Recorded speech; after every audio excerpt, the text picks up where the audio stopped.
சங்கீதம் 9ஆம் அதிகாரம் 18ஆம் வசனம். சங்கீதம் 9ஆம் அதிகாரம் 18ஆம் வசனம். எளியவன் என்றைக்கும் மறக்கப்படுவதில்லை, சிறுமைப்பட்டவருடைய நம்பிக்கை ஒருபோதும் கெட்டு போவதில்லை. திரும்ப வாசி. எளியவன் என்றைக்கும் மறக்கப்படுவதில்லை, எளியவன் என்றைக்கும் மறக்கப்படுவது இல்லை, சிறுமைப்பட்டவருடைய நம்பிக்கை ஒருபோதும் கெட்டு போவதில்லை. சிறுமைப்பட்டவனுடைய நம்பிக்கை ஒருபோதும் கெட்டு போவதும் இல்லை. பிரியமானவர்களே, பொதுவா உலகத்துல இன்றைக்கு நாம் பார்க்கும் பொழுது எளியவர்களாக இருக்கிறவர்கள் மறக்கப்பட்டு விடுகிறார்கள். அதுதான் நம்ம உலகத்துல பார்க்க முடியும். யாருகிட்ட பெரிய ஆட்களா யார் இருக்கிறாங்களோ அவர்கள் ஒரு நாள் என்ன செய்யப்பட போகிறது இல்ல, மறக்கப்பட போகிறது இல்லை. இப்ப உதாரணத்துக்கு இந்த நாட்டுக்கு சுதந்திரம் வாங்கி கொடுத்தது யாருன்னு கேட்டா என்ன பதில் சொல்லுங்க? சுகாதார இந்தியாவுக்கு சுதந்திரம் வாங்கி கொடுத்தது யார்?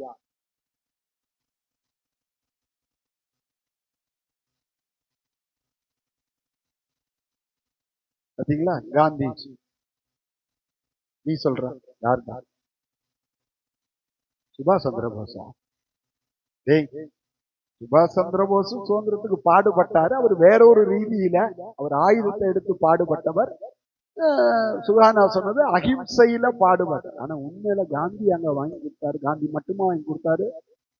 காந்தி ரொம்ப பாடுபட்டாரு, அடிபட்டாரு, ஜெயிலுக்கு போனாரு, எல்லாம் செஞ்சாரு. எத்தனையோ லட்சக்கணக்கான பேர் தெரியாத, உருவம் வெளியில தெரியாத மனிதர்கள் இந்த தேசத்துக்காக உயிரையே தியாகம் பண்ணியிருக்கிறாங்க. காந்தி மட்டும் இல்ல. ஆனா காந்தி முன்னணியில நின்றபடியினால் இப்ப எல்லாரும் சொல்றது இந்த நாட்டுக்கு சுதந்திரம் வாங்கி கொடுத்தது காந்திஜி அவர்கள். மோகன்தாஸ் கரம்சந்த் காந்தி தான் சுதந்திரம் வாங்கி கொடுத்தார். ஆல்ரைட், அவர் முன்னாடி நின்று இந்த போராட்டத்தை லீட் பண்ணார். அவர் மட்டும் லீட் பண்ணலங்க. அவரோடு கூட ஜவஹர்லால் இருந்தார், அவரோடு கூட மோதிலால் இருந்தார், அவரோடு கூட வல்லபாய் பட்டேல் இருந்தார், அவரோடு கூட சாஸ்திரி இருந்தார், அவரோடு கூட பெரிய ஜாம்பவான்கள் இருந்தாங்க, அம்பேத்கர் இருந்தார். எல்லாரும் சேர்ந்துதான் லீட் பண்ணாங்க. ஆனாலும் ஒரு தலைமை வேணும். அந்த தலைமையை யார் கையில கொடுத்துட்டாங்க? காந்தி கையில கொடுத்துட்டாங்க. அப்ப வெளியில பாத்தீங்கன்னா வெள்ளக்காரங்கிட்ட இருந்து சுதந்திரம் வாங்கி கொடுத்தது யார்? காந்தி. இது பொதுவாய் அறியப்படுகிறது. ஏன்னா அவர் முன்னணியில் நின்றபடியினால். ஆனா சுதந்திர போராட்டத்துல காந்தி மறிக்கல, நேரு மறிக்கல, பட்டேல் மறிக்கல, அம்பேத்கர் மறிக்கல, நான் சொன்ன எந்த பேரும் மறிக்கல. ஆனா வெளியில பேரே தெரியாத, உருவமே தெரியாத லட்சக்கணக்கான பேர் சுதந்திர போராட்டத்துக்காக உயிரைய கொடுத்தாங்க. இப்ப நம்ம தமிழ்நாட்டுல சுதந்திரத்துக்காக உயிர் கொடுத்தது அப்படின்னா யார்? ஹிஸ்டரி. வேலு நாச்சியாரா? வேலு நாச்சியாரா? வேலு பிரியாணியா? சரி, வேலு நாச்சியார். அதை விட வேலு நாச்சியார் எல்லாருக்கும் தெரிய வாய்ப்பு இல்லை. திருப்பூர் குமரன், தமிழ்நாட்டுல திருப்பூர் குமரன். அப்போ அவர் உயிர், அதாவது கொடியை பிடிச்சுக்கிட்டு இருக்கும்போது அடிச்சே கீழே சரிஞ்சு விழுந்து மண்டை உடஞ்சு ஒரு செத்து போயிடுறாரு. பிரியமானவர்களே, எத்தனையோ பேர். ஆனா அவங்களுக்கு முக்கியத்துவம் அப்படிங்கிறது அவங்க வாழ்க்கையில இல்லாதபடியினால் அவங்க பேரே வெளியில தெரியாமே போயிடுச்சு. அவங்க யாருன்னே தெரியாது. சரித்திரமே மறந்து விட்ட எத்தனையோ தியாகிகள் இந்த நாட்டுக்காக பாடுபட்டவர்கள் இருக்கிறார்கள். இப்ப ஸ்ரீலங்காவில தமிழ் ஜனத்துக்காக போராடினது யார் அப்படின்னு கேட்டா எல்லாரும் என்ன சொல்லுவாங்க? வேலுப்பிள்ளை பிரபாகரன். அவர் போராடினார், நான் இல்லைன்னு சொல்லல. பட் அவரோடு கூட சேர்ந்து எத்தனையோ பேர் என்ன செஞ்சாங்க? போராடினாங்க. அப்ப முன்னாடி நிற்கிறவர்கள் முதன்மை பெற்று விடுகிறார்கள், பின்னால் இருக்கிறவர்கள் மறக்கப்பட்டு விடுகிறார்கள். இது உலக இயல்பு, உலக நியதியும் கூட.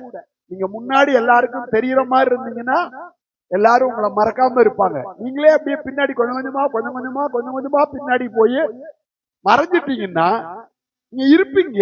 ஆனா உலகம் உங்களை திரும்பி பார்க்க போகிறது இல்லை. ஆனால் பரலோகம் அதுக்கு நேர் எதிராக இருக்கிறதைத்தான் நாம் இந்த சங்கீதத்துல வாசிக்கிறோம். திரும்ப வந்து வசனம் வாசிப்போம். 9ஆம் அதிகாரம் 18ஆம் சங்கீதம்.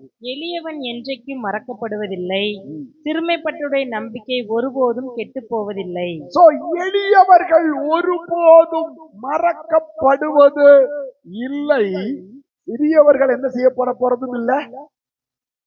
சிறியவனுடைய நம்பிக்கை ஒருபோதும் கெட்டு போவதில்லை, கெட்டு போவதும் இல்லை. சோ பிரியமானவர்களே, அப்ப தெய்வத்தை பொறுத்த வரைக்கும் தெய்வத்துக்கு பிரதானம் யார் அப்படின்னு நீங்க பாத்தீங்கன்னா எளியவர்கள். நம்மெல்லாம் பெரிய ஆட்களை தான் பார்ப்போம். இப்ப நான் இந்த இடத்துல நிக்கிறேன், நீங்க எல்லாம் பார்க்கக்கூடிய இடத்துல இருக்கிறீங்க. நான் நிக்கிறேன், உங்களுக்கு எல்லாருக்கும் தெரியுற மாதிரி. அப்ப உங்களுக்கு பாஸ்டர் பெரிய ஆளா தெரியும். ஏன்னா மனுஷனுடைய இயல்பு அதுதான். எல்லாருக்கும் முன்னாடியும் தெரியுற மாதிரி இருக்கிற ஆளதான் பெரிய ஆளாய் கணக்கெடுக்கிறது வழக்கம். ஆனால் தேவன் முன்னாடி நிக்கிற யாரையும் பார்க்க போறது இல்ல. தெய்வம் மறைந்து இருக்கிறவர்களைத்தான் அதிகம் கண்ணோக்குகிறார். நான் வேதத்திலிருந்து இன்றைக்கு நாம் அதைத்தான் தியானிக்க போகிறோம். God always sees the hidden ones. மறைந்து இருக்கிறவர்களைத்தான் தேவன் தேடிக்கொண்டிருக்கிறார்.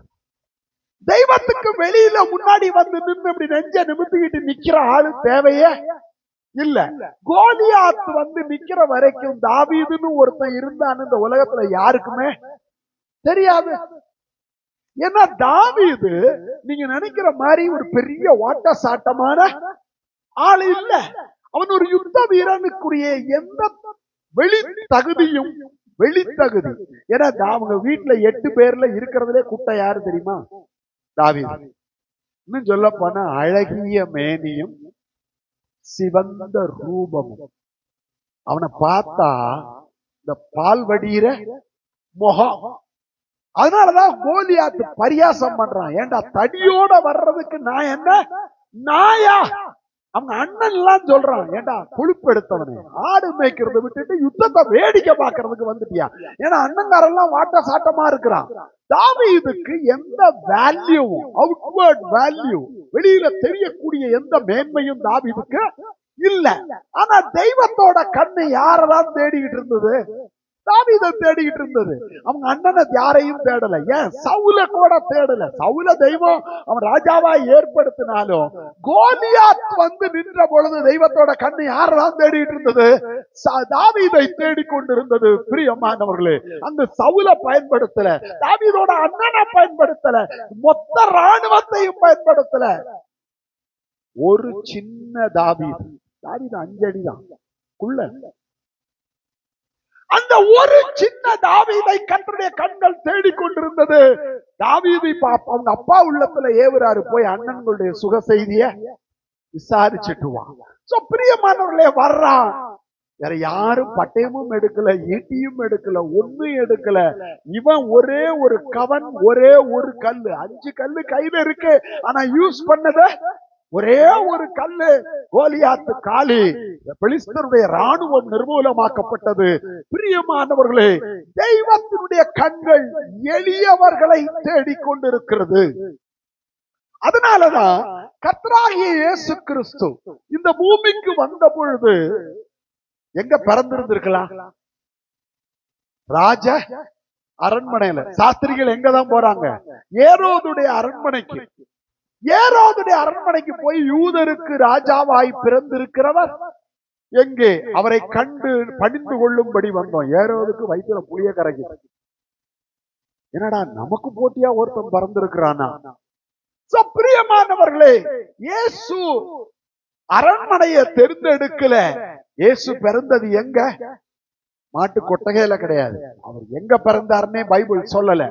ஆனா பிறந்த குழந்தைய வச்சிருந்த இடம் தான் மாட்டு கொட்டகை. அவங்களுக்கு தங்குறதுக்கு ஒரு இடம் இல்ல. அதனால அவங்க சத்திரமா போறாங்க, எங்கேயும் இல்ல. போற வழியிலே பிறந்துட்டாரா இல்ல கொட்டையில போய்தான். ஆனா பிள்ளையை பெற்று துணிகளில் சுற்றி முன்னணையில் கிடத்தி இருந்தார்கள் என்று வேதம் சொல்கிறது. மாடு கட்டுற இடத்துலதான் மாட்டு தொழுவத்துல மாட்டு தொட்டிக்குள்ளதான் இயேசுவ வைக்கிறதுக்கு ஒரு இடம் கிடைத்தது. பிரியமானவர்களே, God doesn't expect any greatness from any man. தெய்வத்துக்கு தெரியும் மனுஷன் விழுந்து போனவன், இந்த விழுந்து போன மனுஷனுக்குள்ள மேன்மைன்னு சொல்றதுக்கு ஒன்று கூட இல்ல. விழுந்து போன மனுஷனுக்குள்ள படிப்பு மேன்மை இல்ல, பணம் மேன்மை இல்ல, பட்டம் மேன்மை இல்ல, திறமை மேன்மை இல்ல, அறிவு மேன்மை இல்ல, ஞானமும் மேன்மை இல்ல, அழகும் மேன்மை இல்ல. தெய்வத்துக்கு மேன்மையாக தோன்றுகிறது எளிய இருதயம் மட்டுமே.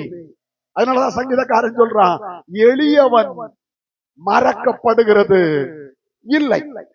இந்த எளியவர்களை குறித்து நாம் இன்றைக்கு தியானிக்க போகிறது என்று சொன்னால், நம்முடைய வாழ்க்கையில நம்ம வேதத்தை வாசிக்கும் பொழுது நாம் ஒரு ஆச்சரியமான விஷயத்தை வேதத்தில் பார்க்க முடியும். மோசேயை கர்த்தர் ஒரு பெரிய மனுஷனாய் தெரிந்தெடுத்திருந்தார். அவன் பிறக்கும் போதே அவனை குறிச்ச நோக்கம் பெருசா இருந்தது, சேசித்ததா இருந்தது, விலையேற பெற்றதா இருந்தது. இப்போ பார்வோன் ஒரு கட்டளை கொடுக்கிறான், எல்லா எபிரேயருடைய ஆண் பிள்ளைகளை என்ன செஞ்சிடணும், கொன்னுடணும். ஆனால் மோசேயை அவனுடைய தாய் பெற்ற பொழுது அவனை கொல்ல மனதில்லாமல் ஒரு நாணல் கூடைய செஞ்சு தொட்டிய செஞ்சு அதுக்குள்ள வச்சு அந்த பிள்ளைய கொண்டு போய் எங்க விட்டுட்டா, நைல் நதியில விட்டுட்டா. ஏன்னா அவளுக்கு என்னன்னா, யாராவது அங்க குளிக்க வர்றவங்க இந்த பிள்ளைய எடுத்து கொண்டு போய் வளர்க்கட்டும். இப்ப தேவ நோக்கம் பாருங்க, அங்க குளிக்க கரெக்டா வர்றது யாரு, பார்வோனுடைய குமாரத்தி. பார்வோனுடைய குமாரத்தி அங்க வர்றா, அங்க ஒரு நாணல் பெட்டிய பார்க்கிறா. பார்த்த உடனே அந்த பிள்ளையுடைய அழுகுரல் கேட்குது. அவள் தோழிகளை அனுப்பி அந்த பெட்டி எடுத்துட்டு வர்றா. அவளுக்கு தெரிஞ்சு போச்சு யாரோட பிள்ளை, எபிரேயர் ஸ்திரீகளுடைய பிள்ளை, எபிரேய பிள்ளை. ஆனாலும் இந்த பிள்ளைய நான் என்ன செய்ய போறேன், வளர்க்க போகிறேன். பிரியமானவர்களே, ஒருத்தர் கொல்லணுங்கிறான், அவன் வீட்டுக்குள்ளேயே வளர்க்கிறதுக்கு ஒரு ஆளை கர்த்தர் எழும்ப பண்ணுகிறார். நம்முடைய தேவன் அற்புதங்களின் தேவன். எவன் கொல்லணும்னு சொன்னானோ, இப்போ கொல்லப்பட வேண்டிய குழந்தைய கர்த்தர் எங்க கொண்டு போறாரு, கொல்றவனுடைய அரண்மனைக்கு. கொல்லப்பட வேண்டிய பிள்ளையை கொல்லுகிறவனுடைய அரண்மனைக்கு கொண்டு போய் அங்கே அவன் இப்ப எப்படி வளர்றான், ராஜகுமாரனாய் கர்த்தர் அவனை வளர செய்கிறார். பிரியமானவர்களே, சில நேரத்துல பிசாசு நம்மளை கொல்றதுக்கு ட்ரை பண்ணலாம். ஆனா கர்த்தர் என்ன தெரியுமா சொல்றாரு, ஏய் நீ ஒன்னும் கவலைப்படாத, எவன் உன்னை கொல்லணும்னு நினைக்கிறானோ இப்ப அவன் உன்னை என்ன செய்ய போறான், வளர்க்க போகிறான். அவன் உன்னை தூக்கி எடுக்க போகிறான். அவனே உன்னை பாதுகாக்கிறவனாய் இருக்க போகிறான். பிரியமானவர்களே, மோசேயை பொறுத்த வரைக்கும் அவனுடைய வாழ்க்கை துவங்கிறது என்னமோ எளிமையா இருக்கலாம். ஆனா அதுக்கப்புறம் கர்த்தர் அவனை உயர்த்தி கொண்டே போய் பார்வோனுடைய குமாரத்தியின் மகனாக, நாளைக்கு பார்வோன் செத்தா அந்த இடத்துல சிங்காசனத்துக்கு வரக்கூடியவனாய் கர்த்தர் கொண்டு வந்தார். சரி, அதுக்கப்புறம் நமக்கு பைபிள் தெரியும், மோசே வளர்ந்தான், பெரியவனானான், எல்லாவற்றிலும் தேர்ந்தவனானான். ஒரு நாள் வெளியே போய் பார்க்கிறான், ஒரு எகிப்தியன் ஒரு எபிரேயனை அடிச்சு கொன்னுட்டான். இல்ல, சண்டை போடுறான். சண்டை முதல்ல எபிரேயர்கள், எகிப்தியனும் எபிரேயனும் சண்டை போடுறான். மோசே போய் பார்க்கிறான், அவனுக்கு கோபம் வந்துருச்சு. மோசேக்கு தெரியும் தான் யாரு என்கிறது. அப்ப சண்டை போட்ட எகிப்தியன் அவன் என்ன செஞ்சுட்டான், வெட்டி கொன்னு மணல்ல புதைச்சிட்டான். அடுத்த நாள் போறா, 2 எபிரேயர்கள் சண்டை போட்டுட்டு இருக்கிறாங்க. மோசே நினைக்கிறான், நம்ம கொன்னது யாருக்கும் தெரியாது. ஏன்டா நீங்க 2 பேரும் சகோதரர், சண்டை போடலாமா, நீ பெரிய ஆளா, நேத்து அவனை கொன்ன மாதிரி எங்களை கொல்லான்னு நினைக்கிறியான்னு உடனே இவன் நினைச்சான் நம்ம செஞ்சது யாருக்குமே தெரியாதுன்னு. ஆனால் காரியம் வெளிப்பட்ட பொழுது மோசே பார்த்தான், இது பார்வோன்ட்ட போச்சுன்னா அடுத்து பார்வோன் என்ன கொன்றுவான், காலி பண்ணிடுவான். அவன் அங்க இருந்து தப்பிச்சு ஓடுறான் வனாந்திரத்துக்கு. எங்க போறோன்னு தெரியாது. சோ எங்கே போகிறோம் என்று தெரியாமல் அவன் எங்க வர்றான், மீதியான் தேசத்துக்கு வருகிறான். சாயங்காலம் ஆயிடுச்சு, மீதியான் தேசத்துக்கு வர்றான். வரும் பொழுது அங்கே சில வாலிப பிள்ளைகள் ஆடுகளை ஓட்டி கொண்டு தண்ணீர் காட்டுறதுக்காக வர்றாங்க. அப்ப மற்ற மேய்ப்பருக்கும் அந்த பெண் பிள்ளைகளுக்கும் வாக்குவாதம் நடக்குது. மோசே போய் அங்க நின்று அவங்களுக்காக பரிந்து பேசி அவர்கள் தண்ணீர் காட்டுகிறதற்கு உதவி செய்கிறான். உதவி செஞ்ச உடனே அவங்க போய் அவங்க தகப்பன் சொல்றாங்க. அவங்க தகப்பன் நீ வா என்று தன் வீட்டுக்கு கொண்டு போகிறான். சரித்திரம் நமக்கு வேதத்திலே தெரியும். கடைசியில மோசேயை அவன் பராமரிக்கிறான். தன்னுடைய மூத்த மகளாகிய சிப்போராவை அவனுக்கு விவாகம் பண்ணி கொடுக்கிறான். மோசேயை பொறுத்த வரைக்கும் இப்ப அவங்க விவாகம் பண்ணிட்டான். அங்க விவாகம் பண்ணின பொழுது அவனுக்கு 2 குமாரர்கள் மீதியான் தேசத்தில் பிறக்கிறார்கள். மோசேயை நமக்கு எல்லாருக்கும் தெரியும். ஏன்னா மோசையை பத்தி இயேசு வரைக்கும் சொல்லி வச்சிருக்கிறார். நிருபங்கள்ல மோசையை பத்தி இருக்கு. மோசே ஒரு பெரிய தீர்க்கதரிசி, ஒரு பெரிய தேவ மனுஷன், 20 லட்சம் பேரை வழிநடத்தினவன், அதிசயங்களை செய்தவன், மகத்துவமான கிரியைகளை செய்தவன், எகிப்திலே பெரிய நியாய தீர்ப்பு வருகிறதற்கு காரணமாய் கர்த்தரால் பயன்படுத்தப்பட்டவன். மோசே நமக்கு எல்லாருக்கும் தெரியும். ஆனால் அந்த மோசேக்கு 2 குமாரர்கள் பிறந்தார்கள். ஒருத்தன் பேரு கெர்ஷோம், மூத்தவன் பேர் கெர்ஷோம். மோசேயோட 2வது மகன் பேர் யாருக்காவது தெரியுமா?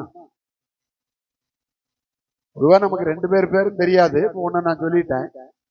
மோசேயுடைய 2வது மகனுடைய பெயர் யாருக்காவது தெரியுமா?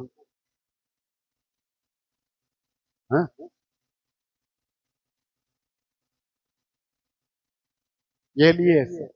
மூத்தவன் பேர் கெர்ஷோம். 2வது மகனுடைய பெயர் எலியேசர். வாசிங்க யாத்திராகமம் 18ஆம் அதிகாரம்.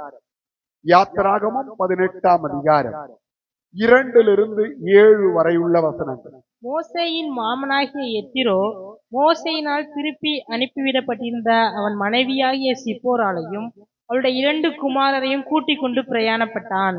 நான் அந்நிய தேசத்திலே பரதேசி ஆனேன் என்று மோசே சொல்லி ஒரு மகனுக்கு கெர்சோம் என்று பெயரிட்டான்.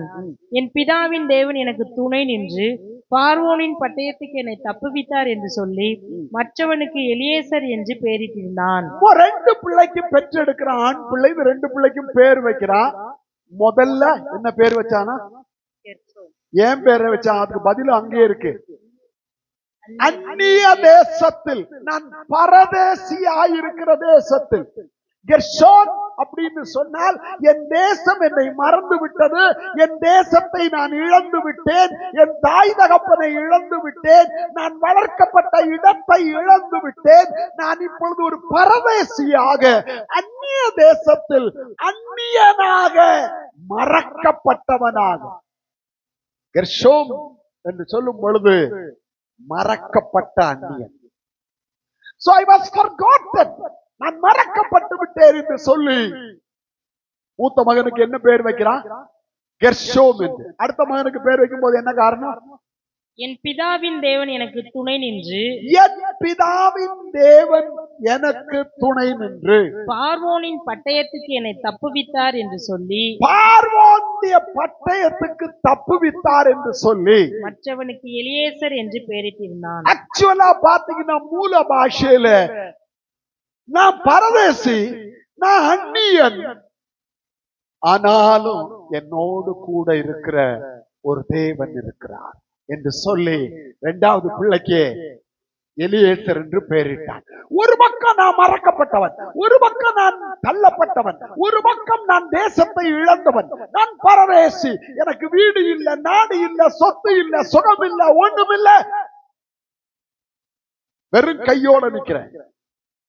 ஆனால் இன்னொரு பக்கத்துல நான் தனியா இல்ல, என்னை விடுவிக்கிற ஒரு தேவன் இருக்கிறார், என்னை தப்புவிக்கிற ஒரு தேவன் இருக்கிறார், என்னை பாதுகாக்கிற ஒரு தேவன் இருக்கிறார், என் மேல் கரிசனையாயிருக்கிற ஒரு தேவன் இருக்கிறார், என் மேல் கண்ணோக்கமாயிருக்கிற ஒரு தேவன் இருக்கிறார், என்னை அழைக்கிற ஒரு தேவன் இருக்கிறார், என்னை நடத்த போகிற ஒரு தேவன் இருக்கிறார், எனக்கு வழிகளை திறக்க போகிற ஒரு தேவன் இருக்கிறார் என்று சொல்லி தெய்வத்தை மேன்மைப்படுத்துகிறார்.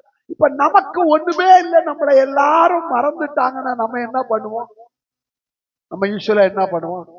புலம்புவோம், அழுவோம், ஒப்பாரி வைப்போம், தலையெழுத்தும்போம், அதைரியப்படுவோம், பின்மாற்றத்துக்கு இடம் கொடுப்போம், ஏன் பிசாசுக்கே இடம் கொடுப்போம். ஆனால் அவன் ரெண்டையும் பேலன்ஸ் பண்றான். ஒரு பக்கம் மனுஷன் என்ன மறந்துட்டான், இப்ப தாய் தகப்பன் என்ன மறந்துட்டாங்க, என் தேசம் என்னை மறந்து விட்டது, என்னை வளர்த்தவளும் என்னை மறந்து விட்டாள். ஆனால் என்னை மறக்காத ஒரு தேவன் என்னோடு கூட இருக்கிறார். இந்த நல்ல தெய்வத்தை நான் பிடிக்கிறதுக்காகத்தான் எல்லாத்தையும் விட்டு கர்த்தர் என்ன செஞ்சிட்டாரு?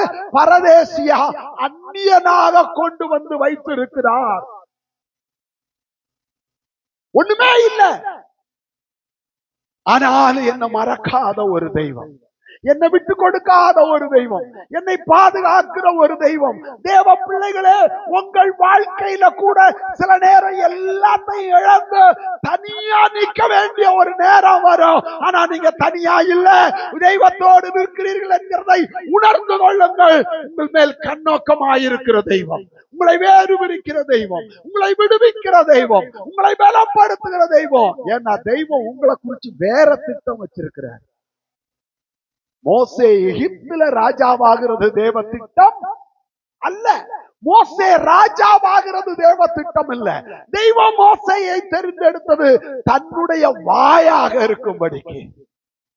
மோசே யாரா இருக்கணும்? தெய்வத்தோட வாயா இருக்கணும். He must be the mouth of God.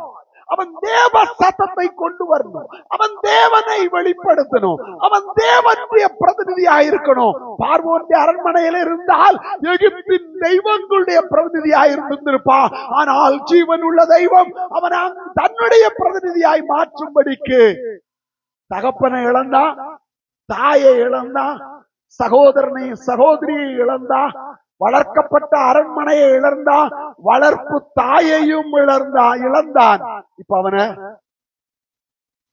தன்னந்தனியனாய் தெய்வம் வனாந்தரத்துல ஓட விட்டுட்டு இருக்கிறாரு. சில நேரம் நமக்கு அப்படிப்பட்ட பாதை வரும். ஆனா நம்ம நினைப்போம், இந்த தெய்வத்துக்கு கண்ணு இல்ல, இந்த தெய்வத்துக்கு காது இல்ல, இந்த தெய்வத்துக்கு இரக்கமே இல்ல, என்ன கைவிட்டு வேடிக்கை பார்க்கிறார். இல்ல, நீ அவருடைய ரெப்ரசன்டேட்டிவா, அவருடைய பிரதிநிதியாய் நீ வர வேண்டும் என்பதற்காக சில நேரம் கர்த்தர் எல்லாற்றிலிருந்து வேறு விரிப்பார், உறவுகள் இருந்து வேறு விரிப்பார். நீ அவருக்காக நிக்கணும், அவரோடு கூட நிக்கணும். அவருக்காக நிக்கிறது வேற, அவரோடு கூட நிக்கிறது வேற. அரண்மனையில இருந்துகிட்டே அவன் ஆண்டவருக்காக நிக்கலாம். ஆனா எகிப்தின் அரண்மனையில இருந்துட்டு அவன் ஆண்டவரோட நிக்க முடியாது. பிரியமானவர்களே, கர்த்தர் அவனை வேறு விரித்து கொண்டு வருகிறார். ஆனாலும் மோசேயை தெய்வம் கைவிடல. மோசேயின் மேல் தெய்வத்துக்கு ஒரு பெரிய நோக்கம் இருந்தது. அந்த நோக்கம் நிறைவேறி கொண்டிருக்கிறது. சரி, இப்ப கல்யாணம் பண்ணிட்டா, 2 பிள்ளை பிறந்துருச்சு, நடந்து போறான். திடீர்னு ஆடு மேய்க்கும் போது முச்செடி எரியுது. முச்செடி எரிகிற முச்செடிக்குள்ள இருந்து கர்த்தர் மோசே மோசேன்னு பேசுற சத்தம் ஒரு தூதன் மூலமாய் அவனுக்கு கேக்குது. அவன் ஆச்சரியப்பட்டு போறான், கிட்ட பார்க்க போறான். கிட்ட வராத, நீ நிற்கிற பூமி பரிசுத்தம் உள்ளது, உன் பாதரட்சைகளை கழட்டி போடு. செருப்பு போட்டா பரிசுத்தம் கெட்டு போயிருமா?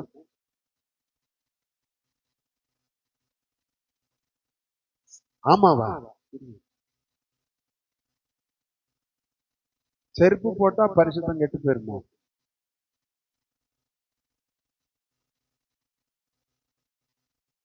அதனால செருப்பு கழட்டிடணுமா? அதான் வெளியில செருப்பு கழட்டி போட்டு உள்ள வந்தீங்களோ? செருப்பு ஆக்சுவலா பாத்தீங்கன்னா யூதருக்கு ஒரு முறைமை இருந்தது. செருப்புக்கும் பரிசுத்தத்துக்கும் சம்பந்தம் கிடையாது. நம்ம ஊர்ல நம்ம செருப்பு போட்டு உள்ள வர மாட்டோம், வரவும் கூடாது. ஏன்னா நம்ம ஊர் நாரப்பய ஊர். கொரியா போய் பாருங்க, நான் பிரான்ஸ் போயிருந்தேன், சிங்கப்பூர் போயிருந்தேன், மலேசியா போயிருந்தேன், இந்தியா. நான் பார்த்த ஊர்ல ஆப்பிரிக்கா கூட நீட்டா இருக்க. இந்தியா நாரப்பய ஊரா இருக்கு. நீங்க வெளியில செருப்பு போட்டுட்டு அந்த செருப்போட வீட்டுக்குள்ளேயும் வர முடியாது, சர்ச்சுக்குள்ளேயும் வர முடியாது. இப்ப மேலை நாடுகள்ல பாத்தீங்கன்னா ஷூவோட தான் அங்க ஆராதனை. காரணம் அந்த நாடு தூய்மையா இருக்குது. அதனால அங்க அசுத்தங்கள் ஒன்றும் இல்லை. ரெண்டாவது எல்லாம் கார்லயே போறோம், கார்லயே இறங்குறோம், கார்லயே இருக்கிறோம். அதனால ஷூ போட்டுட்டு அங்க ஆராதிக்கிறாங்க. அது குளிர்ந்த நாடுகளை நீங்க ஷூ இல்லாம ஆராதிச்சீங்கன்னா காலு விரைச்சிடும். அப்போ அங்க அந்த நோக்கத்துக்காக நம்ம ஊர்ல சத்தியமா செருப்பு போட்டு உள்ள வரக்கூடாது. செருப்பை வெளியில போட்டு முடிஞ்சா காலையும் கழுவிட்டு உள்ள வர்றது நல்லது. ஏன்னா அவ்வளவு நம்ம சேத்தை மிதிச்சுட்டு சாணியை மிதிச்சுட்டு இன்னும் எதெல்லாம் மிதிச்சுட்டு உள்ள வந்துருவோம். அதற்காக சொல்லவில்லை. எபிரேய வழக்கத்தின்படி ரூத்தின் புஸ்தகத்துல இருக்கு, என் உரிமையை நான் ஒரு ஆளுக்கு விட்டு கொடுக்கணும்னா, இப்ப உதாரணத்துக்கு நான் போயிட்டு இந்த ஆளுக்கு என் உரிமையை விட்டு கொடுக்கணும்னா என் காலில் இருக்கிற செருப்பை கலட்டி அந்த ஆளுக்கு முன்னாடி இப்படி போட்டுறணும். போட்டுட்டா எனக்கு இனிமே எந்த உரிமையும் இல்லை. இப்ப ரூத்த கல்யாணம் பண்ணோம். போவாஸ் போய் கேட்கிறான். போவாஸ் போய் போவாஸை விட நெருங்கின உறவுக்காரன் ஒருத்தர் இருக்கிறான். அவன் கிட்ட போய் கேட்கிறான், நீ கல்யாணம் பண்ணிக்கணும். அவன் ஓகே கல்யாணம் பண்ணிக்கிறேங்கிறான். அப்படின்னா ஒண்ணு, ரூத்து ஒரு நிலத்தை விற்க போறா. அந்த நகோமி அந்த நகோமி விற்கிற நிலத்தை நீ வாங்கணும்னா நிலம்னே வாங்கிக்கிறேன். ஆனா ஒரு கண்டிஷன், ரூத்தையும் சேர்த்து வாங்கிக்கணும். ஐயோ வேண்டாம் சாமி, நமக்கு செட் ஆகாது, நீயே வச்சுக்கோ. அப்ப என்ன பண்ணும்? என் உரிமைய, ஏன்னா எனக்கு அடுத்த சொந்தக்காரன் நீதான், உனக்கு விட்டுத்தாரு. அப்ப என்ன பண்ணும்? யூதருக்குள் இருந்த வழக்கத்தின்படி பாதரட்சியை கலட்டி முன்னாடி போடணும். அந்த அர்த்தம் என்னன்னா, இனிமே எனக்கு அந்த நிலத்தின் மேலேயோ ரூத்து மேலேயோ நகோமி மேலேயோ எந்த உரிமையோ இல்ல, என் உரிமையை விட்டு கொடுக்கிறேன். இப்ப கர்த்தர் மோசையை பார்த்து பேசும்போது, தூதன் மூலமாய் பேசுகிறார். பேசும்போது உன் பாதரட்சையை கலட்டி போடு. நம்மளா இருந்தா என்ன சொல்லியிருப்போம்? ஏற்கனவே வனாந்தரத்துல நம்மள என்ன நாதாரியா ஆக்கி விட்டு பிச்சைக்காரனா ஆக்கி விட்டுட்டு இப்ப என்னத்த கழட்ட சொல்றாரு? பாதரட்சையை இழந்து வெறுங்காலோட இந்த வனாந்தரத்துல நடக்கணும்னு சொல்றாரு. ஆனா உண்மை என்ன அப்படின்னா, நீ தெய்வத்தை மட்டுமே சார்ந்து வாழணும், வேற எதையும் சார்ந்து வாழக்கூடாது. பாதரட்சை எதுக்காக போடுறோம்? செருப்பு எதுக்காக போடுறோம்? கல்லு முள்ளு குத்தாம இருக்கணும், வெயில் சுடாம இருக்கணும், மேலை நாடுகள்ல குளிர்ல இருந்து பாதுகாக்கணும். அதற்காக பாதரட்சை. அப்ப ஏதோ ஒண்ணு என்ன பாதுகாக்குதுன்னு சொல்லி என் நம்பிக்கை எது மேல போகுது? பாதரட்சையின் மேல. ஆனா கர்த்தர் என்ன எதிர்பார்க்கிறாரு? நான் தான் உனக்கு நம்பிக்கை. நீ எதையும் சார்ந்து கொள்ளக்கூடாது, யாரையும் சார்ந்து கொள்ளக்கூடாது. சரி, அங்க இருந்து பிரிச்சு இப்ப கர்த்தர் என்ன செஞ்சிட்டாரு? மோசேயை நான் என்ன செய்யறேன்? பார்வோன் இடத்துல அனுப்ப போறேன். எந்த பார்வோனை கண்டு பயந்து ஓடினானோ அதே பார்வோன் இடத்துல கர்த்தர் இப்ப யார அனுப்புறாரு? மோசே அனுப்புறாரு. முந்தி பார்வோனுக்கு அவன் பயந்து ஓடினப்ப அவன் யாரு? அவனுடைய அடையாளம் என்ன? பார்வோனுடைய குமாரத்தியின் மகன். இப்போ கர்த்தர் அவனை அனுப்புறாரு. இப்ப என்ன அடையாளம்? தேவனுடைய வாய், கர்த்தருடைய தீர்க்கதரிசி, தேவனுடைய பிரதிநிதி. நான் அனுப்புறேன், போ. தனியா போறானா, குடும்பத்தையும் கூட்டிட்டு போறானா? மனைவி 2 பிள்ளைகளை விட்டுட்டு இவன் பிரயாணப்பட்டு போறான். பிரியமானவர்களே, ஏதோ இடையில ஒரு குடும்பம் கிடைச்ச மாதிரி இருந்தது, 2 பிள்ளை பிறந்தது, அவனுக்குன்னு எனக்குன்னு ஒரு குடும்பம் இருக்கு, என்ன தேடுறதுக்கு 2-3 பேர் இருக்கிறாங்கிற ஒரு பெரிய எதிர்பார்ப்பெல்லாம் இருந்தது. ஆனால் கர்த்தர் என்ன பண்ணிட்டாரு? அங்க இருந்தோம் தனியா வேறு பிரிச்சுட்டு வந்துட்டாரு. போ, அவன் சொல்றான், நான் திக்கு வாயும் மந்த நாவும் உள்ளவன். கர்த்தர் சொல்றத பத்தி கவலைப்படாத, நாக்க சிருஷ்டித்தது நான் தான், என்னால எல்லாம் முடியும். சரி, அப்படி இருந்து உனக்கு நம்பிக்கை இல்லையா? உன் சகோதரனாகிய ஆரோனை உனக்கு வாயாக தருகிறேன் என்று சொல்லி அனுப்புறார். அவன் போறான், அற்புதங்கள் நடக்குது, அதிசயங்கள் நடக்குது, தேசத்துல வாதைகள் வருது, மகிமையான கிரியைகளை கர்த்தர் நடப்பிக்கிறார். ஆனால் கூட எலியேசரும் இல்ல, கெர்சோமும் இல்ல, சிப்போராவும் இல்லை. சில நேரத்துல கர்த்தர் ஒரு மனுஷனை பயன்படுத்தணும்னா தன்னந்தனியனாய் அவனை வேறு பிரித்தால் மட்டும்தான் கர்த்தரால் பயன்படுத்த முடியும். யோசிச்சு பாருங்க. இவ்வளோ கஷ்டப்பட்டு அவனுக்குன்னு ஒரு குடும்பம் கிடைச்சது, 2 சின்ன பிள்ளைகள் குழந்தைகள் இருக்கிறாங்க. கர்த்தர் சொல்றா, நீ வா, நான் உன்னை எங்க அனுப்புறேன்? பார்வோன் இடத்துல அனுப்புறேன். குடும்பத்தை விட்டுட்டு போயிடுறான்.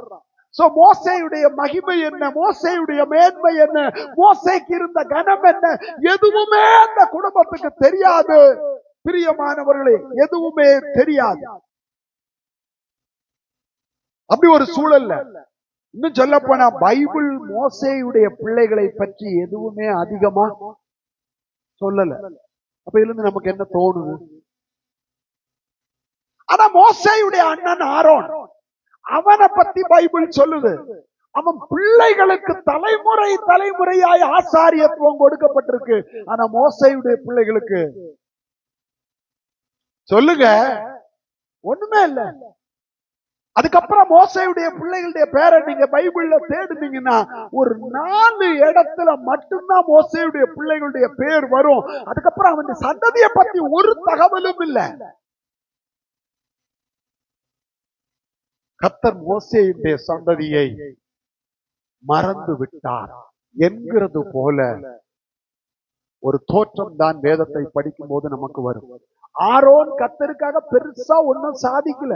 மோசேக்கு வாயா இருந்தா, கூட இருந்தா, மோசே சொன்னதை செஞ்சா. இன்னும் சொல்ல போனா ஜனங்கள் விக்கிரகாராதனை செய்யறதுக்கு வனாந்திரத்துல வந்தப்ப காரணமா இருந்ததே ஆரோன். ஆனா அவனை மறக்கல, அவன் சந்ததியை மறக்கல. ஆசாரிய ஊழியத்தை ஆரோனுக்கும் அவன் குமாரருக்கும் கர்த்தர் கொடுக்கிறார். தசம பாகங்களை எல்லாம் அவர்கள் கையில கொடுக்கிறார். ஊழியத்தை தருகிறார். தேவ சமூகத்தில் நிற்கக்கூடிய ஒரு அனுபவத்தை தருகிறார். ஆனால் மோசேயின் பிள்ளைகளுக்கோ ஒண்ணுமே இல்லை. என்ன தெய்வம் இது? இந்த தெய்வம் நீதி உள்ள தெய்வமா? இந்த தெய்வம் நியாயம் செய்கிற தெய்வமா? ஒருத்தரை தூக்கி தலைமுறை தலைமுறைக்கும் கொண்டாடுறாரு. ஒருத்தர் கர்த்தருக்காக எல்லாத்தையும் இழந்தான். இன்னும் சொல்ல போனா கர்த்தருக்காக வந்து அவன் கோபப்பட்டனால், ஜனங்க அவனை கோபப்படுத்தினபடியினால் கண்மலைய 2வது தடவை என்ன செஞ்சிட்டான்? அடிச்சிட்டான். அதனால கானானையும் இழந்தான். அவருடைய வாயா இருந்து மோசே இழந்தவைகள் அதிகம். மோசே பெற்று, இதோட கொடுமை என்னன்னா, மோசே மரிச்சப்ப உங்க பையன் 2 பேரும் பக்கத்துல இருந்தாங்களா? மனைவி இருந்தாளா? யாராவது சொந்தக்காரங்க அடக்கத்துக்கு வந்தாங்களா? யாரு? தேவன் ஒருவர் மட்டும், கர்த்தர் மட்டும்தான் இருந்தார். எவ்வளவு ஒரு தியாகம் மோசேயுடைய ஜீவியத்துல. ஆனாலும் கர்த்தர் மோசேயுடைய சந்ததிக்கு எந்த மேன்மையும் கொடுத்ததாக நீங்கள் வேதத்திலே பார்க்க முடிகிறது இல்லை. பிரியமானவர்களே, ஏன், என்ன காரணம்? அப்ப மோசேயை வெறுத்துட்டாரா? மோசேயுடைய சந்ததியை வெறுத்துட்டாரா? மோசேயுடைய சந்ததியை தேவன் மறந்துட்டாரா? மோசேயுடைய சந்ததியை தேவன் தள்ளி விட்டுட்டாரா? ஆரோன் விக்கிரகாராதனக்காரனா இருந்தான். அவனை பிடிச்சி ஆசாரியனாக்கி அவன் பிள்ளைகள் வழி வழியாய் ஆசாரியர்களாய் வர்றதுக்கு அவ்வளவு பெரிய கனத்தை கொடுத்தாரு. ஆனா மோசேய கர்த்தர் என்ன செஞ்சிட்டாரு? நம்ம பார்வையில என்ன செஞ்சிட்டாரு? மறந்து விட்டார். மறந்து நம்ம பார்வை. பிரியமானவர்களே, சில நேரம் நம்ம வாழ்க்கையில கூட நம்ம என்னெல்லாம் செஞ்சிட்டோம், நமக்கு எந்த கனமும் எந்த மேன்மையும் தேவன் அனுமதிக்கிறதே இல்ல. தெய்வம் நம்மள ஒரு மூலையிலே வச்சிருப்பார். நிறைய கர்த்தருக்காக செஞ்சாலும் வெளியிலே வரமாட்டோம். வெளியிலே தெரியாது, யாருக்கும் தெரியாது. நம்ம என்ன பண்றோங்கிறதும் தெரியாது, எதுவுமே தெரியாது. இங்கிலீஷ்ல சொல்லுவாங்க, some will be in the limelight but some will be in the dark. சிலர் வெளிச்சத்துல எப்பவுமே நிப்பாங்க. ஆனா சிலரை தெய்வம் வச்சிருக்கிறது எங்கன்னா மறைவிடங்களில், அந்தகாரத்தில் அவர்களை மறைத்துதான் வைத்திருக்கிறார். பிரியமானவர்களே, ஒன்றை நாம் தெரிந்து கொள்ள வேண்டியது ஆவிக்குரிய வாழ்க்கையில அவசியம். சில நேரம் கர்த்தர் நம்மை நடத்துற பாதையும் அந்தகாரமா இருக்கலாம், மறைவிடமா இருக்கலாம், எந்த மேன்மையும் இல்லாத ஒரு பாதையா இருக்கலாம். நம்ம என்ன செஞ்சாலும் நமக்கு எந்த ரெகக்னிஷனுமே கிடைக்காது. நமக்கே கேள்வி வரும், ஏன் கர்த்தர் என்ன மட்டும் இந்த பாதையில நடத்துறாரு? நான் என்ன தப்பு பண்ணேன்? நான் ஆண்டவருக்காக ஒண்ணும் செய்யலையே. நான் நீதிக்காகத்தானே செய்யறேன், நான் நியாயத்துக்காகத்தானே செய்யறேன், நான் தெய்வத்துக்கு பயந்துதான் நடக்கிறேன். ஆனா எனக்கு எந்த மேன்மையும் இல்லையே. பிரியமானவர்களே, தெய்வம் சில நேரத்துல நம்மை அந்தகாரத்தில் மறைத்து வைத்து விடுகிறார். என்ன காரணம் தெரியுமா? ஏன் தெய்வம் நம்மள அந்தகாரத்துல மறைச்சு வச்சிடுறாரு? கொஞ்சம் வெளிச்சத்துல வச்சிருக்கலாமே. ஒரு 4 பேருக்காவது நம்ம வெளியில தெரிஞ்சிருக்கலாமே. ஒரு 4 பேரு கனப்படுத்துற அளவுக்காவது தெய்வம் வைக்கலாமே. ஆனா தெய்வம் நம்மள எங்க கொண்டே வச்சிடுறாரு?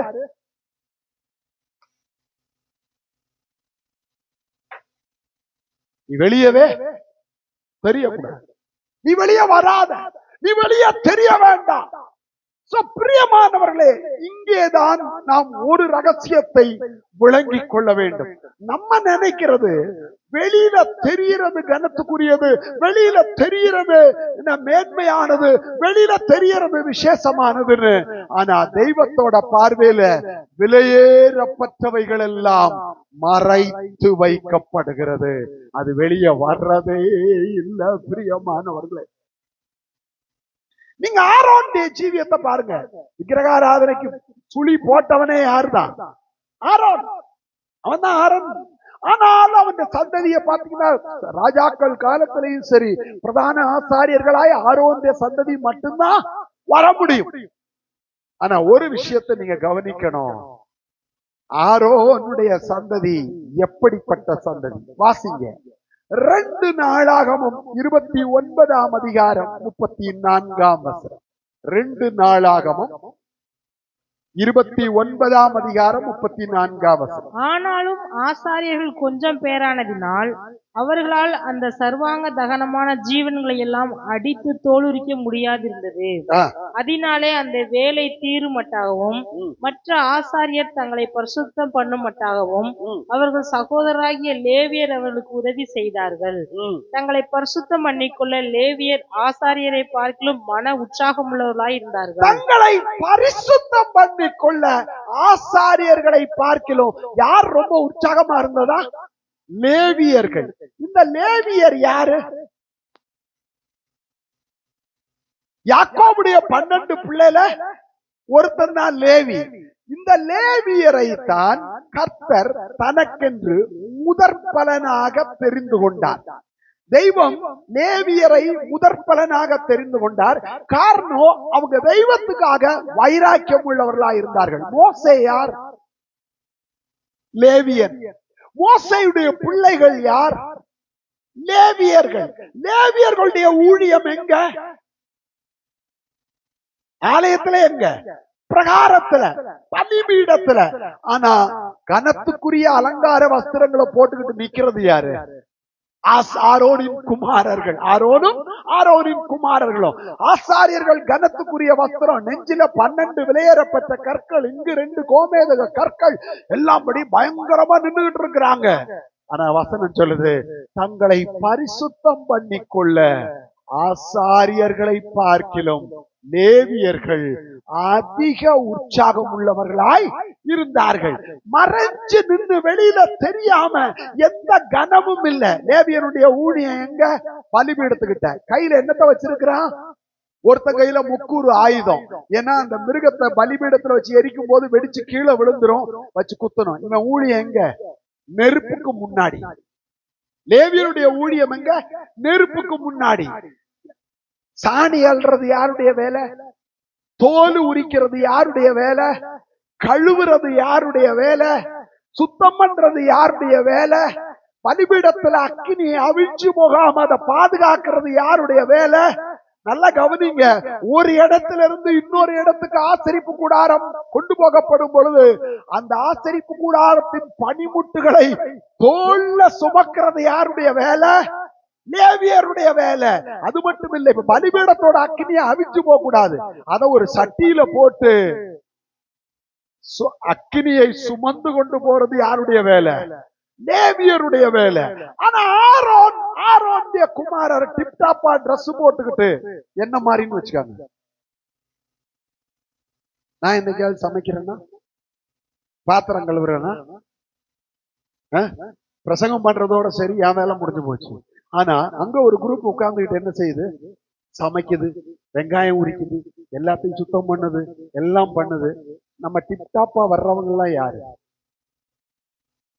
சரி, இங்க இருக்கிற ஆசாரியர்கள் எல்லாம் உங்க கையை உயர்த்துங்க பாப்போம். கம்யூனியனுக்கு வருகிற ஆசாரியர்கள் எல்லாம் உங்கள் கைகளை தயவு செய்து உயர்த்தி காண்பீங்கள். கம்யூனியனுக்கு ஒரு வேலை செய்யாம அப்படி டிப்டாப்பா வர்றவங்க எல்லாம் கை தூக்குங்கன்னு. தூக்கு தூக்கு தூக்கு சுதா, தூக்கு, எல்லாம் தூக்கு. வேலையே செய்யாத கேஸ் எல்லாம் கை தூக்கு.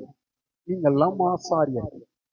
இங்க முத நாளே வந்து கொசுக்கடியில கடந்து வெக்கையில, கரண்ட்டும் இல்லாம ஃபுல் டே வெக்கையில கடந்து எல்லாம் உரிச்சு அரைச்சி எல்லாம் பண்ணி வேலை செஞ்சு வேர்த்து விறுவிறுத்து 6வது நாள் லேட்டா வந்து உட்கார்றது யாரு? லேவியர். முதல்ல சாப்பிட்டு ஏப்ப விடுறது யாரு? என்ன மாதிரி ஆசாரியர்கள்.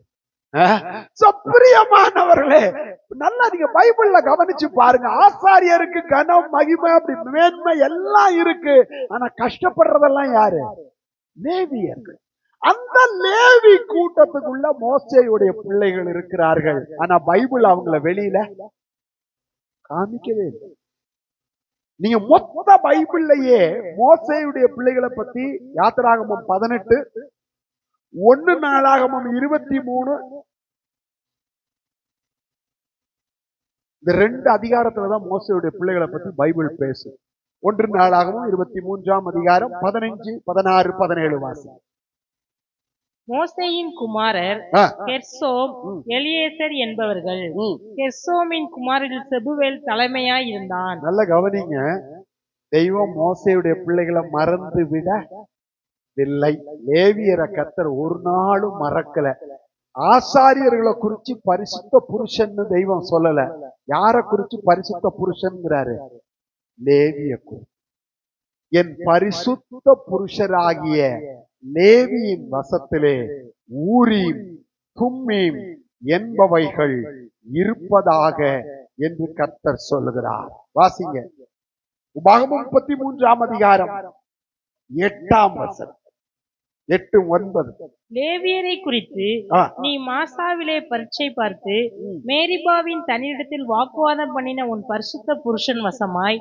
வேதம், பைபிள், தெய்வம் பரிசுத்த புருஷன் யார சொல்றாரு? லேவியரை குறித்து.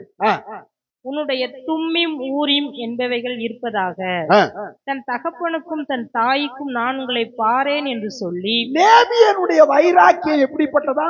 தகப்பனையும் பாரேன், தாயையும் பாரேன். தன் சகோதரரை அங்கீகரியாமல், நான் சகோதரனை அங்கீகரிக்கல, நான் அங்கீகரிக்க வேண்டியது தெய்வத்தை. தன் பிள்ளைகளையும் அறியாமல் இருக்கிறவன் வசமாய் அவைகள் இருப்பதாக. தன் பிள்ளைகளையும் அறியாமல். சாதாரணமா ஒரு ஹை பொசிஷன்ல இருக்கிறவங்களுக்கு என்ன தோணும்? என்னங்க தோணும்? எங்கேயாவது ஒரு இடத்துல என் பிள்ளைய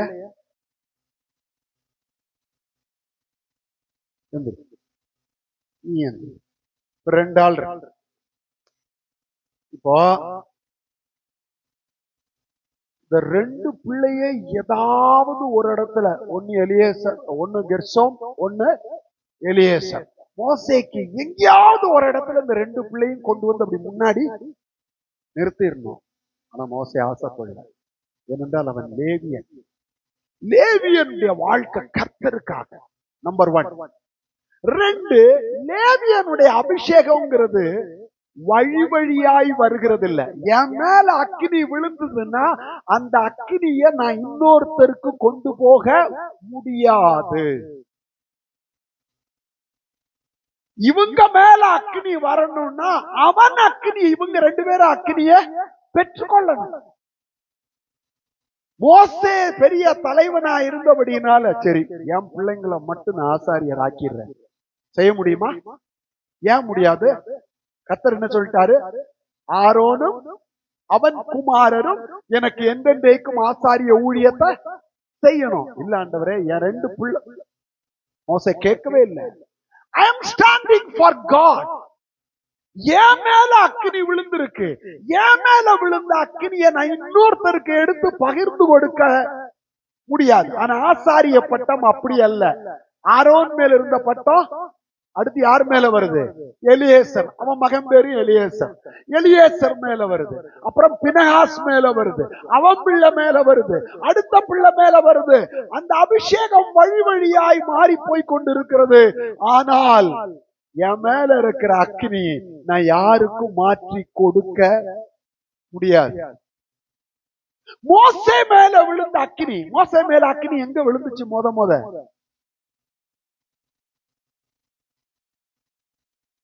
சீனாய் மலையில மோசேயின் மேல தேவன் தன் அக்கினியை வச்சாரு. எங்க?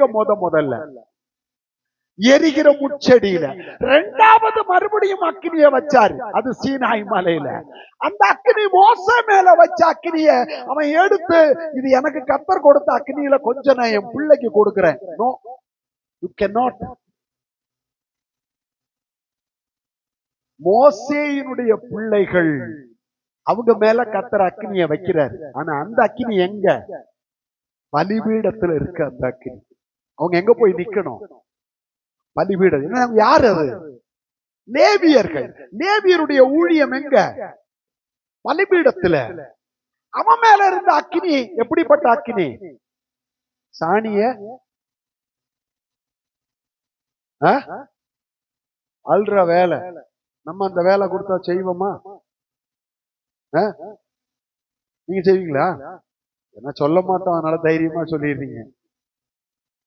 பிரியமானவர்களை, இருக்கிறதுலயே கேவலம் நினைக்கிற வேலைய ஊழியமா கர்த்தர் கொடுக்கிறாரு. தோல் உரி, குடலை சுத்தம் பண்ண, கழுவ, சாணியை அள்ளி கொண்டு போய் பாளையத்துக்கு புறம்பே போடு, விறகு வெட்டு, விறக கொண்டு வந்து பலிபீடத்தின் மேல அடுக்கு, விறகு நெருப்பி எரிஞ்சுக்கிட்டே இருக்கணும்.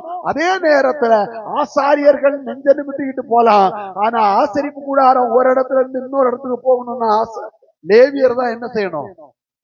தோல்ல சுமக்கணும். உடன்படிக்கை பெட்டிய ஆசாரியர் ஒரு இடத்துலதான் சுமந்தாங்க. எங்க? யோர்தான்ல. யோர்தானை பிளக்கிறதுக்காக. ஆனா உடன்படிக்கை பெட்டிய காலமெல்லாம் தூக்குறது வேலை யாருடைய வேலை? லேவியருடைய வேலை. பிரியமானவர்களே, தெய்வம் யாரை நேசிக்கிறாரோ அவர்கள் தோளில உத்தரவாதத்தை வைக்கிறார். God gives responsibility upon whom his favor is there. யார் மேல தெய்வம் ஒரு விசேஷித்த கரிசனையை வச்சிருக்கிறாரோ அவங்கள கோட்டு சூட்டு போட்டு நிக்க வைக்கிறது இல்ல. அவர்களை தெய்வம் என்ன செய்யறாரு? பொறுப்புகளை கொடுக்கிறார். ஸ்டேஜுக்கு முன்னாடி நின்று சில பேர் ஆடுவாங்க, டான்ஸ் ஆடுவாங்க, பேசுவாங்க. ஆனா அந்த ஸ்டேஜ போட்டுட்டு ஸ்டேஜுக்கு பின்னாடி இருந்து வெளியிலேயே தெரியாம அந்த ஸ்டேஜுக்காக கிரியை செய்கிற எத்தனையோ பேரு இருந்துகிட்டு இருப்பாங்க. அவங்க ஒரு நாள் வெளிச்சத்துக்கு வர்றதில்லை. லேவியை பொறுத்த வரைக்கும் ஒன்று கர்த்தர் பரிசுத்த புருஷன் என்று சொல்கிறார். பரிசுத்தமான மனிதர்களை தேவன் ஒரு நாளும் முன்னாடி கொண்டு வந்து பெரிய ஆளா நிறுத்தி காண்பிக்க விரும்புகிறது இல்லை. பரிசுத்தமான மனிதர்களை தேவன் மறைத்து வைத்துக் கொள்ளுகிறார். ஏன் மறைச்சு வைக்கிறாரு? Why God keeps the holy people under the shadow? ஏன் தெய்வம் அவங்கள அந்தகாரத்துல மறைச்சு வைக்கிறாரு? God wants to protect them. தெய்வம் அவர்களை பாதுகாக்க விரும்புகிறார். தெய்வம் அவங்களை உருவாக்க விரும்புகிறார். தெய்வம் சில நேரத்துல அவர்களுக்குள்ள சீர்படுதலை நடப்பிக்கிறத வெளியில யாருக்கும் தெரியக்கூடாது. அவங்கள மறைத்து வைத்து உருவாக்கி தனக்கு உகந்தவர்களாக பயன்படுத்த வேண்டும் என்று விரும்புகிறார். பிரியமானவர்களே, ரெகக்னிஷன் அப்படிங்கிற ஒன்ன நீங்க தேடுனீங்கன்னா நீங்க பரிசுத்த புருஷனா இருக்க முடியாது. சரி, அது மட்டும் இல்ல. இப்ப ஆசாரியர்களுடைய இன்னொரு நிலைமை என்ன அப்படிங்கிறத பாருங்க. எஸ்ராவின் புத்தகம் 10ஆம் அதிகாரம் 17ஆம் 18ஆம் வசனங்கள். எஸ்ரா 10ஆம் அதிகாரம் 17 18. எஸ்ராவின் புத்தகம். அந்நிய ஜாதியான ஸ்திரீகளை கொண்டவர்கள் எல்லாருடைய காரியத்தையும் முதலாம் மாதம் முதல் தேதியிலே விசாரித்து முடித்தார்கள். பாபிலோன்ல இருந்து இப்ப அடிமத்தனத்திலிருந்து ஒரு கூட்டம் வருது. எஸ்ரா ஒரு ஆசாரியன், அவன் அந்நிய ஜாதியான ஸ்திரீகள் அப்படின்னா அவங்க எங்க உள்ளவங்க? பாபிலோன் ஸ்திரீகள். அவர்களை விவாகம் பண்ணது யாருன்னு ஒரு பெரிய கணக்கு எடுக்கிறாங்க. தொடர்ந்து வாசி. ஆசாரிய புத்திரரில் மறுஜாதியான மனைவிகளை கொண்டவர்களாக. இந்த ஆசாரியர்களுக்கு நெஞ்ச நிறுத்திக்கிட்டு தேவ சமூகத்துல நிக்கிறனால துணிகரம் ஜாஸ்தி. இவங்க அந்நிய ஜாதியான ஸ்திரீகளை மனைவிகளை கொண்டவர்களாக காணப்பட்டவர்கள் யார் என்றால் குமாரனாகிய எசுவாவின் குமாரரிலும் அவன் சகோதரரிலும் மாசையா, எலியேசர், யாரீப், கெதலியா என்பவர்கள். பாத்தீங்கன்னா பிரதானமான ஆசாரிய குடும்பங்கள் இருக்கிறவன் தெய்வத்துக்கு பயப்படல, தெய்வத்துக்கு உண்மையாய் நடக்கல, பரிசுத்தத்தை பாதுகாத்து கொள்ளல, தைரியமா அந்நிய ஸ்திரீகளை விவாகம் பண்ணி மனைவி ஆக்கிட்டு எங்க வந்து நிக்கிறான்? எருசலேம்ல வந்து நிக்கிறான். தெய்வ பயம் இல்ல. ஆனால் அந்நிய ஸ்திரீகளை விவாகம் பண்ணினவர்களுடைய லிஸ்ட்ல நீங்கள் லேவியரை பார்க்க முடியாது. லேவியர்கள் தெய்வத்தை, ஏன்னா ஆண்டவர் அதனாலதான் சொன்னாரு, பரிசுத்த புருஷன், தெய்வ பயம் உள்ளவர், துணிகரமற்றவர்கள், தேவனுக்கு விரோதமான காரியங்களை செய்யாதவர்கள். இன்னும் சொல்ல போனா இஸ்ரவேல் யூதா தேசத்துல தேவனுடைய பிரமாணங்களை போதிக்கிற ஊழியம் யாரு கொடுக்கப்பட்டிருக்கு தெரியுமா? லேவியருக்கு, ஆசாரியருக்கு கிடையாது. ஆசாரியருடைய ஊழியம் பரிசுத்த ஸ்தலத்திலும் மகா பரிசுத்தலத்திலும். ஆனா லேவியருடைய ஊழியம் பலிபீடத்துக்கிட்டையும் சமஸ்த இஸ்ரவேலின் பாளையத்திலும். பரிசுத்தத்தை போதிக்கிறவர்கள் லேவியர்கள், தேவனுடைய பிரமாணங்களை போதிக்கிறவர்கள் லேவியர்கள். கர்த்தர் எலியேசரையும் மறக்கல, கெர்ஷோமையும் மறக்கல. நீங்க மறுபடியும் வாசிங்க 1 நாளாகமம் 23ஆம் அதிகாரம் 15, 16, 17.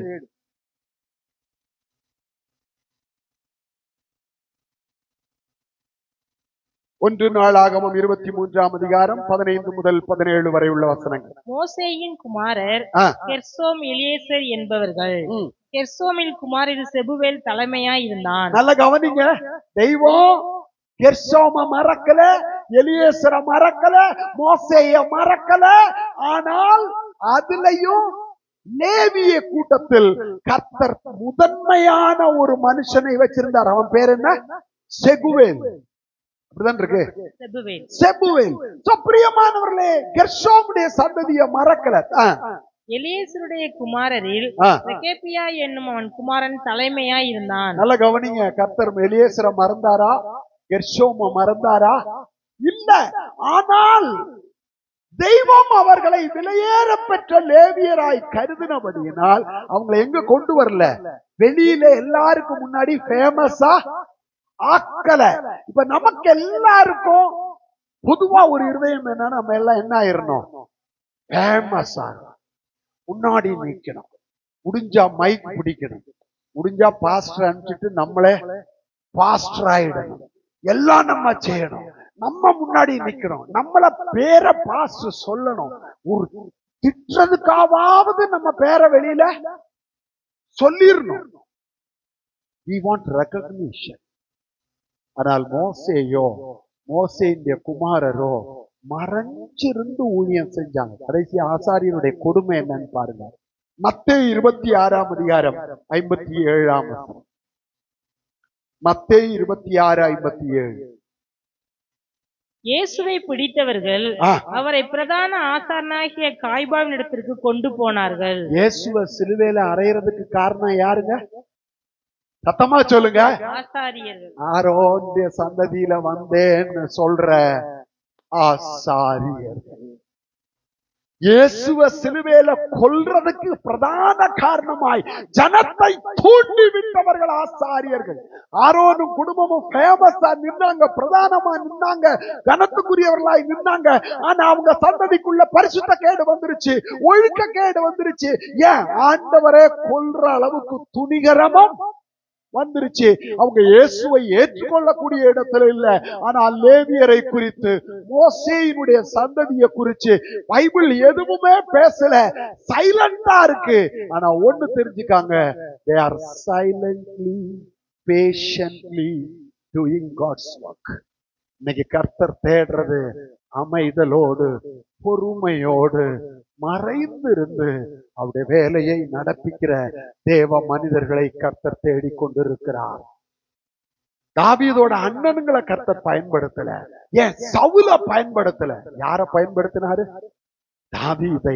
சில நேரம் நமக்கு நம்ம ஒரு பெரிய ஆளுங்கிற எண்ணம் இருந்ததுன்னா கர்த்தர் நம்மை பயன்படுத்த முடியாது. ஆனால் நாம் ஒன்றுமில்லை என்கிறத உணர்ந்து நாம் மறைந்து தேவ சித்தத்தை நிறைவேற்றுகிறதற்கு நம்மை அர்ப்பணிக்கும் பொழுது கர்த்தர் நம்மை பயன்படுத்துவார். ஆனா வெளியில தெரியாது. எந்த ரெகக்னிஷன், எந்த அங்கீகாரமும் நமக்கு, அப்ப அங்கீகாரம் எங்கதான் கிடைக்கும்? இதோ சீக்கிரமாய் வருகிறேன், அவனவனுடைய கிரியைகளுக்கு தக்கதாக அவனவனுக்கு நான் அளிக்கும் பலன் என்னோடு கூட வருகிறது.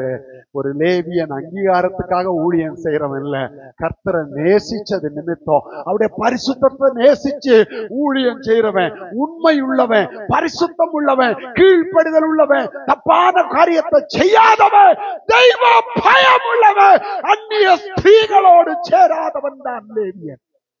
அசுத்தத்துக்கு நீ இடம் கொடுத்தீங்கன்னா நீ ஆசாரியனா இருப்ப, நீ லேவியனா இருக்க மாட்ட. இன்னைக்கு பாத்தீங்கன்னா பெரிய பெரிய ஊழியங்கள் எல்லாம் யார முன்னிறுத்துறது? யாரங்க ஊழியத்துக்கு அடுத்தது கொண்டு வர்றது? சத்தமா சொல்லுங்க. எனக்கு அப்புறம் பிள்ளை, எனக்கு அப்புறம் பிள்ளை. ஊழியம் பிள்ளைகளுக்குரியது அல்ல, ஊழியம் கர்த்தருக்குரியது. யார் அந்த ஊழியத்தை செய்யணுங்கிறத தீர்மானிக்கிறது? தேவன். நான் இல்லைங்க.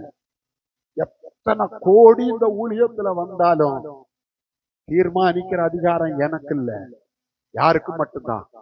அழைத்த தேவனுக்கு, அபிஷேகித்த தேவனுக்கு, அக்கினிய போடுகிற தேவனுக்கு தான் அது தெரியும்.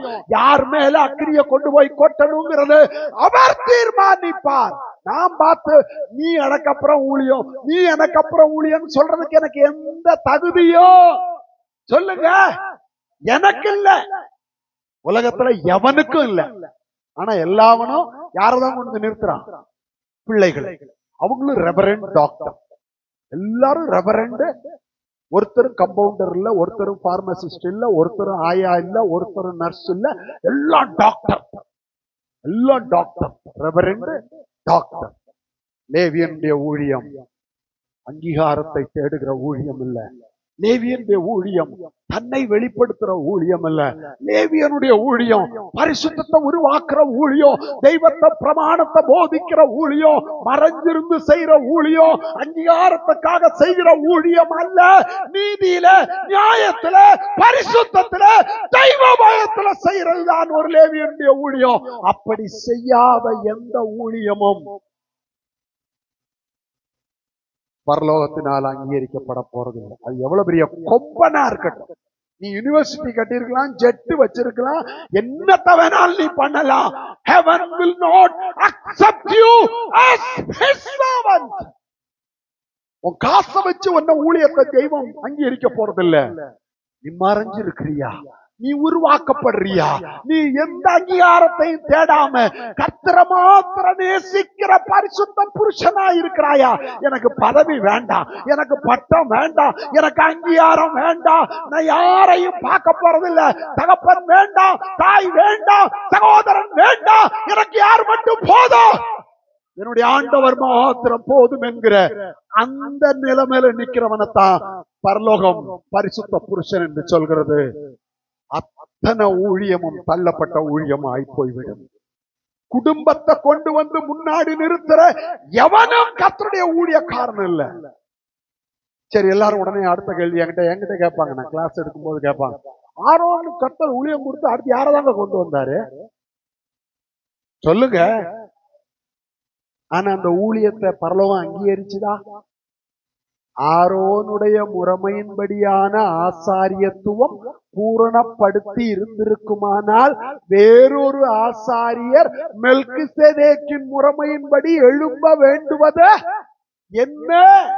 எபிரேயர்காரன் கேள்வி கேட்கிறான்.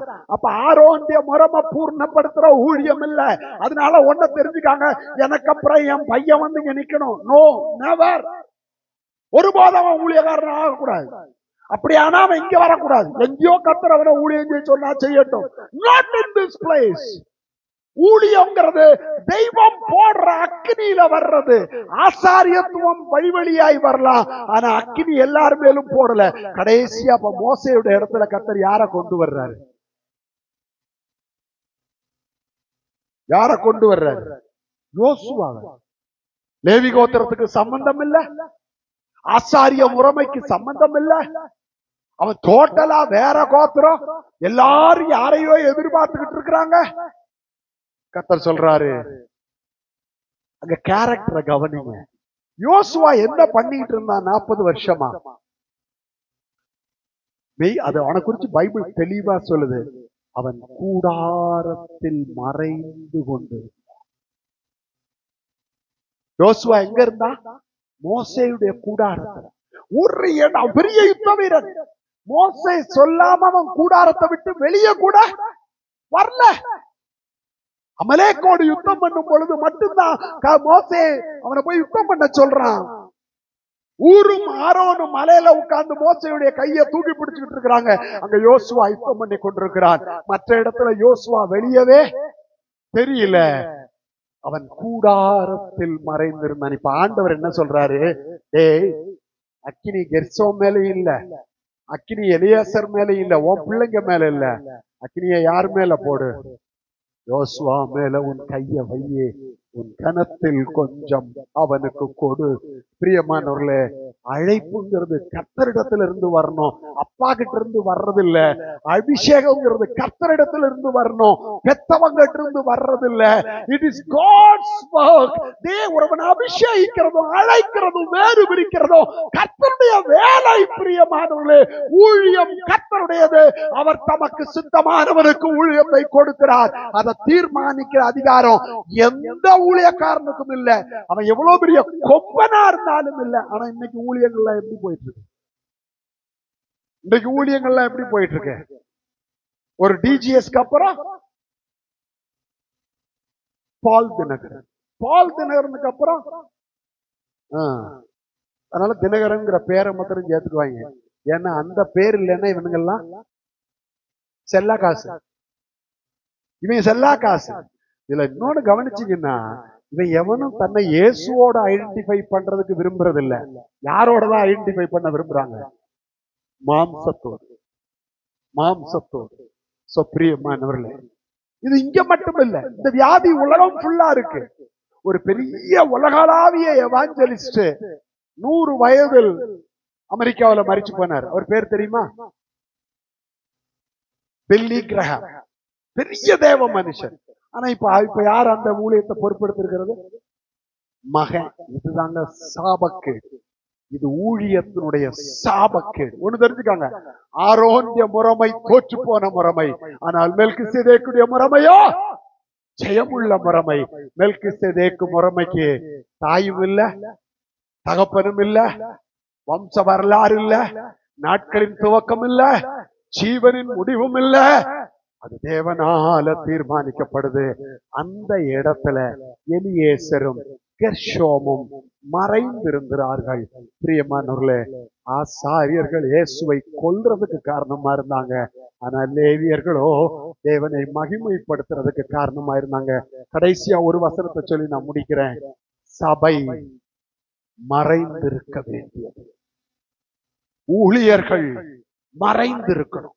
விசுவாச மக்கள் மறைந்திருக்கணும். வெளியில தேசம் நம்ம காமிக்கிறதுக்கு அல்ல தெய்வம் நம்மளை தேர்ந்தெடுத்தது. உன்னத பாட்டின் புஸ்தகம் 2ஆம் அதிகாரம் 14ஆம் வசனத்துல, கண்மலையின் வெடிப்புகளிலும் சிகரங்களின் மறைவிடங்களிலும் தங்கி இருக்கிற என் புறாவே. உத்தமியவா, சும்மா நீங்களா புது வசனம் எல்லாம் எழுதக்கூடாது. என் புறாவே, உன் முகரூபத்தை எனக்கு காண்பி, என் சத்தத்தை நான் உன் சத்தத்தை நான் கேட்கட்டும். உன் சத்தம் இன்பமும் உன் முகரூபம் அழகுமாயிருக்கிறது. முகரூபம் அழகுமாயிருக்கிறது. மறைந்திருக்கிற ஒரு ஜீவியம். கெர்ஷோம், எலியேசருடைய அழைப்பு, லேவியருடைய அழைப்பு, அவர்கள் ஆசீர்வதிக்கப்பட்டவர்கள். நான் சொல்றேன், பரலோகத்துல ஆசாரியர்கள் எல்லாரையும் பார்க்கிறோம் அதிக கனத்துக்குரியவர்களாய் பழைய ஏற்பாட்டு பரிசுத்தவான்கள்ல நிக்க போறது லேவியர்கள். இந்த இடத்துல கர்த்தர் ஒரு காரியத்தை நமக்கு நினைப்பூட்ட விரும்புகிறார். பிரியமானவர்களே, சபையை பத்தி தான் உன்னத பாட்டுல படிக்கிறோம். கன்மலையின், அந்த கன்மலை யாரு? கர்த்தராகிய இயேசு கிறிஸ்து. அவருடைய பாடுகளுக்குள்ள வெடிப்புங்கிறது அவருடைய பாடுகள்.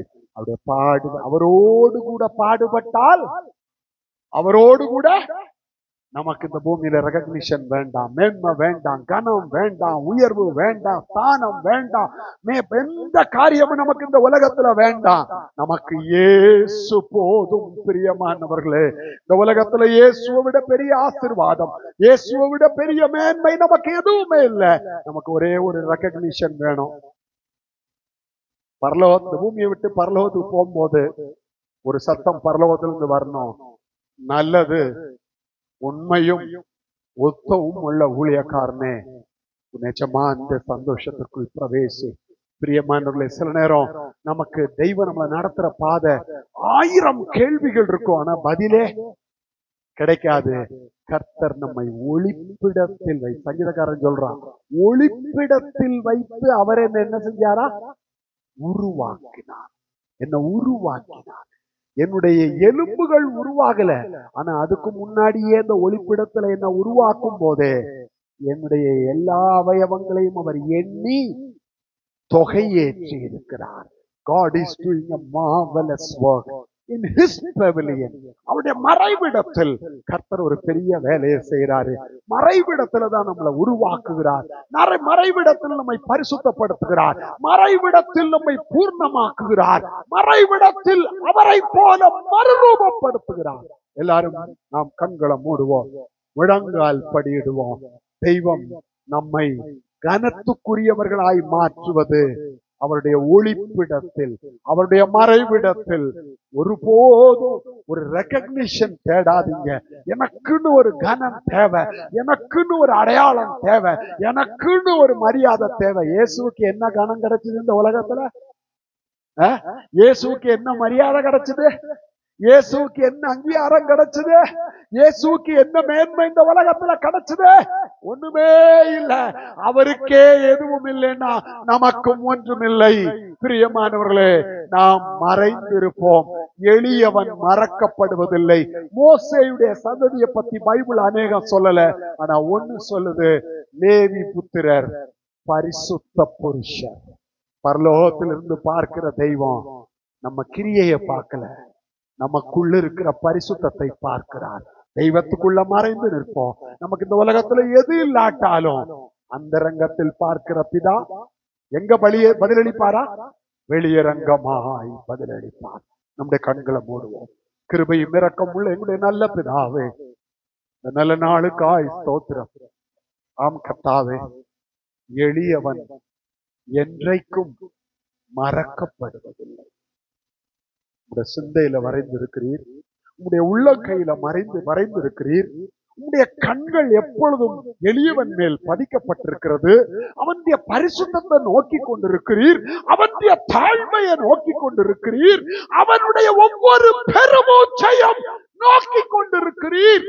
அவனுடைய கண்ணீரை துருத்தியில் வைத்திருக்கிறீர். உங்களுடைய கணக்கில் அவனை வைத்திருக்கிறீர். இந்த பூமியில் அவனுக்கு எந்த மேன்மை இல்லாவிட்டாலும் நித்தியத்தில் அவன் கனத்துக்குரியவனாய், மகிமைக்குரியவனாய், புகழ்ச்சிக்குரியவனாய், மேன்மைக்குரியவனாய், ஸ்தானத்திற்குரியவனாய் அவனை உயர்த்த போகிறீர். அந்த இடத்துல உங்களுடைய சபையாக நாங்கள் காணப்பட, கண்மலையின் வெடிப்புகளிலும் சிகரங்களின் மறைவிடங்களிலும் தங்கி இருக்க எங்களுக்கு எல்லாருக்கும் கிருபை தாரும். உடைய கிருபைய மாத்திரம் பற்றி கொண்டு உமக்காய் ஜீவிக்க எங்களுக்கு உதவி செய்யும். தாழ்த்தி உடைய பாதத்தில் சமர்ப்பிக்கிறோம். துதி கனம் மகிமை உமக்கு செலுத்துகிறோம். இயேசுவின் நாமத்தில் பிதாவே. என் ஆத்துமாவே கர்த்தரை ஸ்தோத்தரி, என் முழு உள்ளமே அவருடைய பரிசுத்த நாமத்தை ஸ்தோத்தரி. என் ஆத்துமாவே கர்த்தரை ஸ்தோத்தரி, அவர் செய்த சகல உபகாரங்களையும் மறவாது. ஆமென். நம்முடைய கர்த்தராகிய இயேசு கிறிஸ்துவின் கிருபையும் பிதாவாகிய தேவனுடைய அன்பும் பரிசுத்தாவியானவருடைய ஐக்கியமும் பாதுகாவலும் நாம் அனைவரோடு சகல பரிசுத்தவான்களோடு கர்த்தருடைய வருகை பரியந்தம் இருப்பதாக. அதிசயமாய் என்னை